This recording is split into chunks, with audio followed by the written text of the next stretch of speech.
Okay, let's go through this homework problem that is the tennis ball on top of the basketball being dropped from a height h. This is a little bit of a tricky one, so we'll work through the entire process.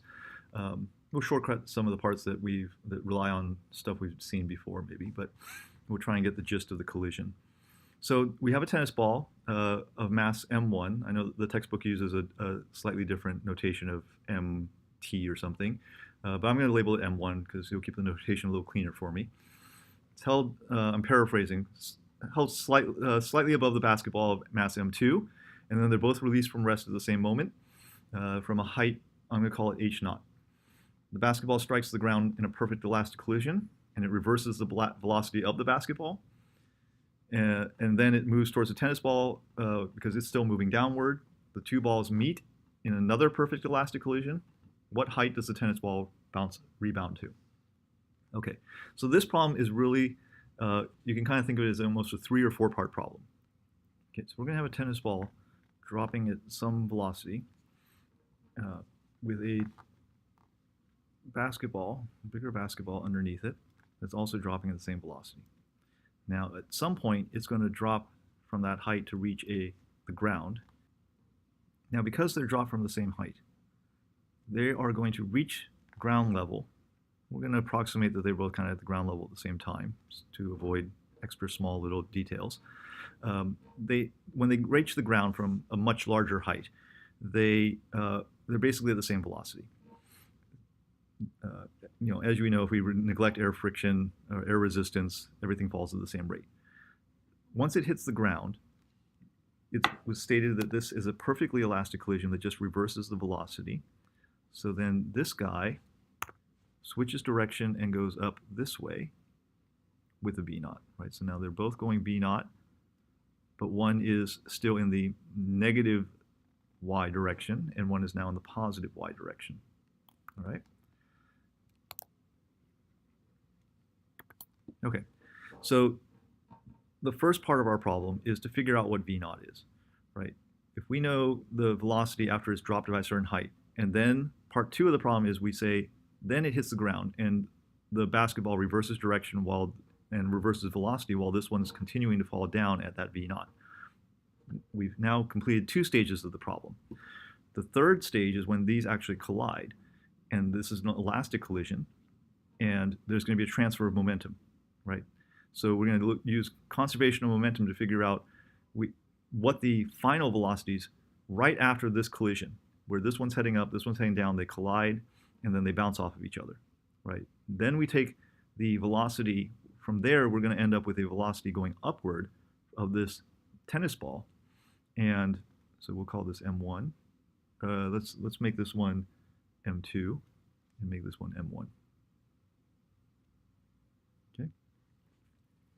So m1 is going to bounce off m2 and rebound upward, and it will have some velocity at that point, right? And then from that velocity, we can figure out just from kinematics how high it will reach. So kind of 4-stage problem: dropping down, reversing of the direction, collision, and then based on the velocity after the collision, how high does it go, right? So what we're going to write here is that from kinematic equation number 4, and we won't derive all this and go through all the details, but from kinematic equation number 4, we can write out that v, let's call it v drop. After we've dropped something from a height, v drop squared is equal to square root of 2g h naught, if it's dropped from a height of h naught. Okay, so this comes from your kinematic equation number 4, and you can go back and review that. But we can get, I'm sorry, this is v squared will just be equal to 2gh, right? And then if we then actually take the square out, then this becomes v drop is equal to the square root of that, okay? So v drop is the square root of 2g h naught, where we dropped from that height. Right. Now what we're going to do is we're going to say they both reach this velocity of v drop, and then one reverses direction. So what we will say is that velocity of 1 at time 0.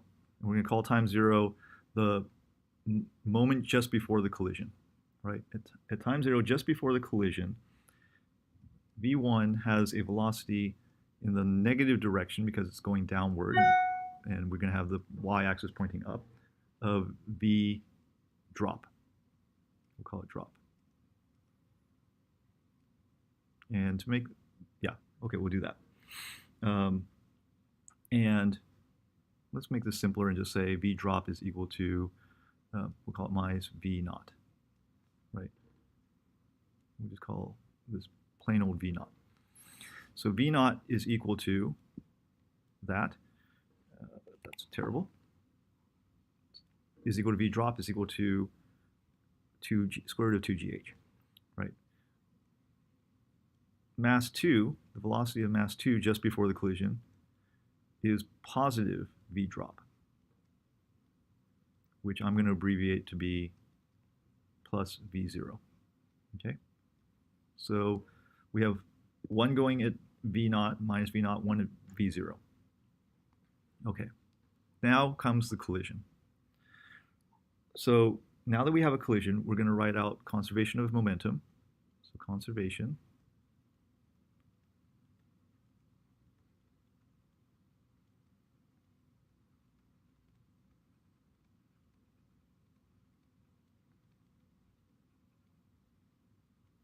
is m1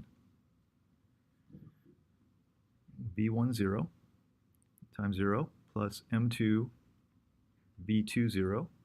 That's velocity of mass 2 at time 0, which is just before the collision, has to equal to m1 v1 final plus m2 v2 final. Okay? And I'm going to expand this a little bit so my writing is not quite so small.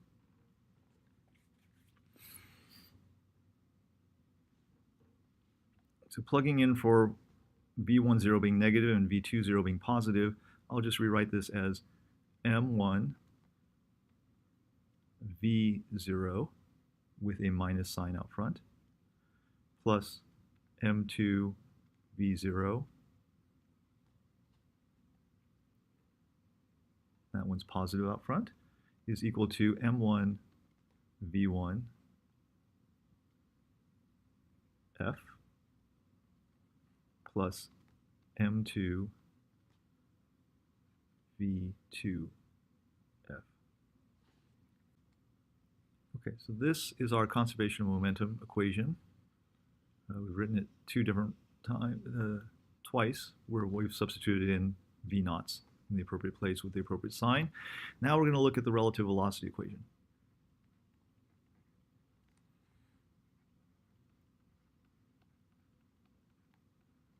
All right, so the relative velocity equation for a elastic 1D collision is that, I'm going to scroll up here.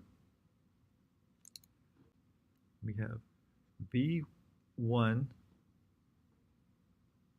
initial minus v2 initial is equal to minus v1 final minus v2 final. Okay. But our initial, which we're calling v1 naught, right? v2 naught is our starting velocities. We can substitute this in again. v1 naught was, we said, minus v naught, right? So we're going to write here minus v naught minus v20 is plus v naught, so just write plus v naught here, is equal to minus v1f minus v2f. Okay, this is just minus 2 v naught, so minus 2 v naught is equal to And I'm going to distribute the minus sign in here. So we get a minus V1F plus V2F. So what we're going to do here is we're trying to solve for V1. So we have two equations, right, with two unknowns, V1F, V2F. We're going to use the relative velocity equation, solve it for V2F, so that we can substitute into the momentum equation for V2F in terms of V1F and a V0, which we've already calculated as being just 2gh0, right? And we know g, and we know the height that it drops from, or it's assumed to be given. Okay, so let's solve this for V2. I'm going to move this even higher up, right? Give us a little room to work. Okay, so then V2F is equal to V1F. If we move that to the other side, that becomes positive, minus the V2 naught. Don't know why it likes to fill in my V's like that. V naught. Okay? So we have this guy that we can then use to substitute in up here for this V2F. Right? So then, if we do that,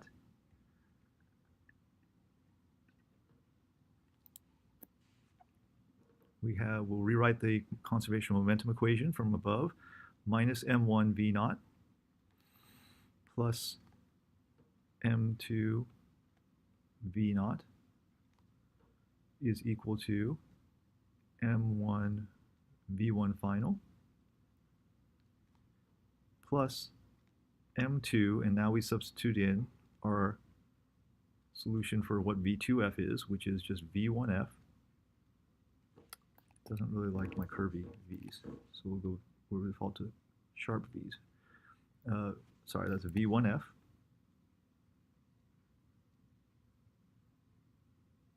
minus 2 v naught. Right? Okay. Now we can collect some terms. Give ourselves some more room because we combined the equations. Let's try and get all the V1Fs together, right? So on this side we'll still keep this as minus M1 V naught plus M2 V naught is equal to, here we have an M1 V1F and a plus M2 V1F. So I'm going to collect those, M1 plus M2 times V1F. Then minus M2, have to distribute this through, times 2 V naught. So I'll write the V naught here, and I'll put the 2 out front. Okay? So we have M1 V1F plus M2 V1F minus M2 V naught times 2. All right. So let's get V1F by itself. We will bring this one up to the other side. So this gives us 2 M2 V naught, so 2, minus M1 V naught plus M2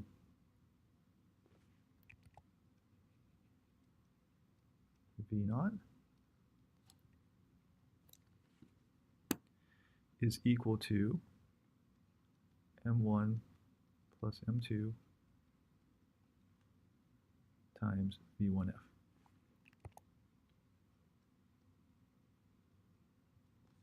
Okay, so that gives us V1F, bring it to the other side, is equal to, here we have 2 M2 V naught, and here we have 1 M2 V naught, so that becomes 3 M2 V naught minus M1 V naught all over M1 plus M2, which I can then finally say V1F is equal to,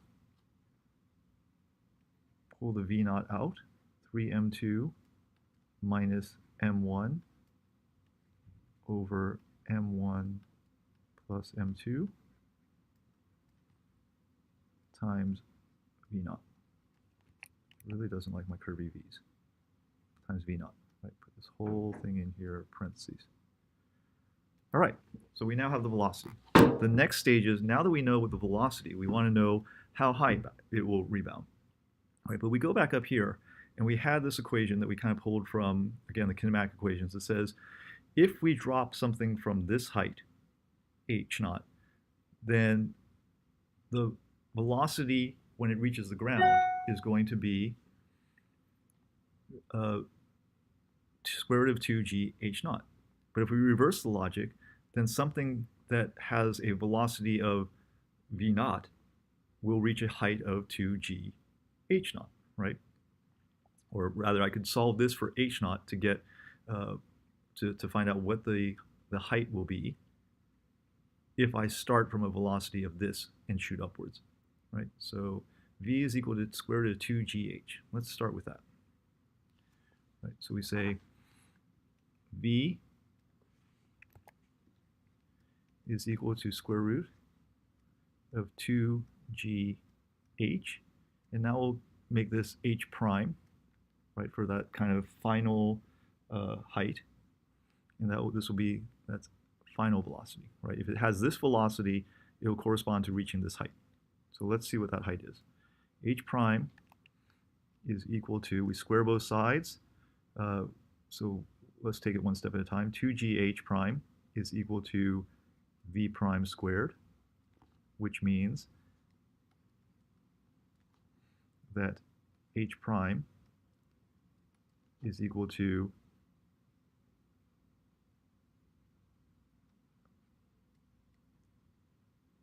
v prime squared over 2g. Okay? All right. So now we have that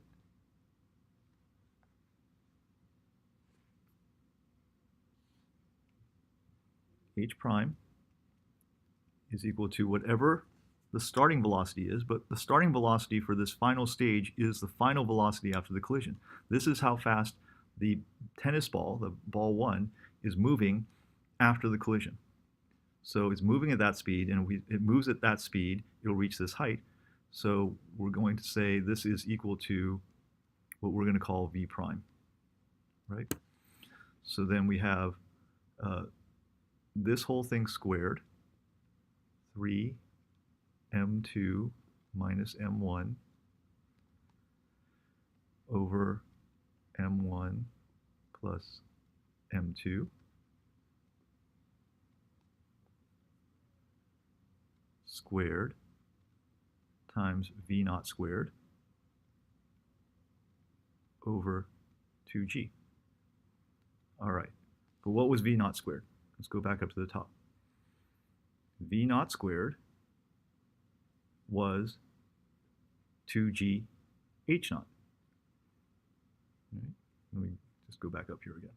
Right? We had v naught is equal to square root of 2gh, so v naught squared is going to equal to 2g h naught. So v naught squared is equal to 2g h naught. You can see the two g's are going to cancel, leaving an h naught out front. So we have, as our final answer, sorry, this is all over the place, h prime is equal to m2 minus m1 over m1 plus m2 squared times v naught squared is 2g h naught. 2g's cancel.